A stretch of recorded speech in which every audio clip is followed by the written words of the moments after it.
ఒకవేళ నువ్వు బీటెక్లో ఉంటే ఆర్ ఇప్పుడే కోడింగ్ నేర్చుకుంటుంటే ఈ క్వశ్చన్ ఏదో ఒక పాయింట్లో నీ మైండ్లో వచ్చే ఉంటుంది. మ్యాటర్ ఏంటి అంటే బ్రో, నువ్వు బిగినర్ లాగా ఉన్నప్పుడు it's better to focus on only one language.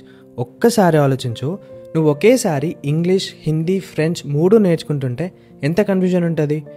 ఒకవేళ ఇంగ్లీష్లో పర్ఫెక్ట్ అయినాక నీకు ఒక కాన్ఫిడెన్స్ వస్తుంది. లేటర్ వేరే లాంగ్వేజెస్ ఏమైనా నేర్చుకోవాలంటే చాలా ఈజీ అనిపిస్తుంది కదా. సేమ్ అట్లనే నువ్వు బిగినర్ అయితే పైథాన్తో స్టార్ట్ చేయి. పైథాన్ లాంగ్వేజ్ చాలా సింపుల్గా ఉంటుంది అండ్ బిగినర్స్కి చాలా ఈజీగా అర్థమవుతుంది. అండ్ పైథాన్ని data science, AI and web డెవలప్మెంట్లో చాలా వాడతారు.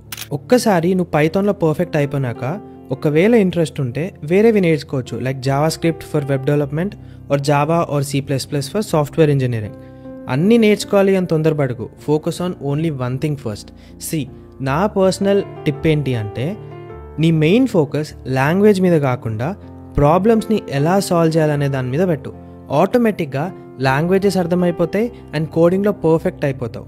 ఒకవేళ నీకు free Python books soft copies కావాలి అంటే పైథాన్ అని కమెంట్ చేయి, నేను నీకు DM చేస్తాను.